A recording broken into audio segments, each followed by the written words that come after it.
শেষ হলো কুষ্টিয়ার ছেউড়িয়া রাখড়াবাড়িতে সাধুগুরুর মিলন মেলা। নিজ নিজ গৃহে ফিরে গেছেন দেশের বিভিন্ন প্রান্ত থেকে আসা হাজারো বাউল ভক্তানুরাগী ও দর্শনার্থীরা। রবিবার রাতে মূল মঞ্চে আলোচনা সভা শেষে রাতভর লালন সঙ্গীতের মধ্য দিয়ে শেষ হয় এবারের আয়োজন। শাহিন আলীর তথ্য ছবিতে প্রতিবেদন। 3 দিন হাজারো ভক্ত অনুরাগীর পদচারণা আর গানে মুখর ছিল কুষ্টিয়ার ছেউড়িয়ার লালন মাজার।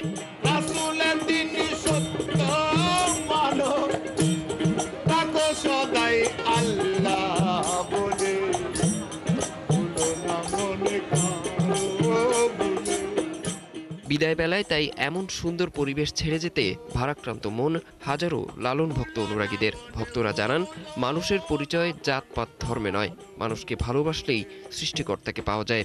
এই সত্য বলার পথটাই যে আক্ষেপ করেছে, এটা আমি যদি মোটামুটি ওইগুলো ফলো করে চলতে পারি তাহলে হয়তো আমি মানুষত্ব লাভ করতে পারবো। চাওয়া পাওয়াটা আমাদের কাছে মুখ্য না, মুখ্য হলো আমরা মানব ধর্মকে বিশ্বাস করি, সাহিত্যকে ভালোবাসি। সাহিত্য তো শুধু মানব প্রেমের কথা বলেছেন, মানব ধর্মের কথা বলেছেন, যেন মানুষে মানুষে কোনো হিংসা নিন্দা, মানুষে মানুষে কোনো ঝঞ্ঝা বিক্ষুব্ধ অহংকার না করে।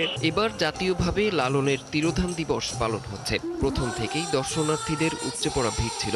ভক্ত ও দর্শনার্থীরা ছুটে আসছিলেন লালনকে জানতে ও বুঝতে।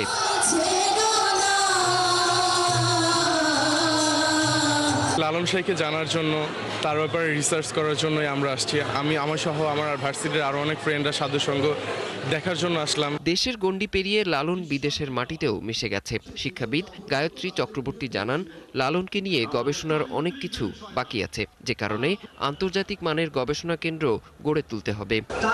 তার সঙ্গে অধরা এক কালান্তরের ছলে সেই ছন্দে লালন সাইয়ের ডুব দেওয়া সময় আইন নয়, ন্যায়।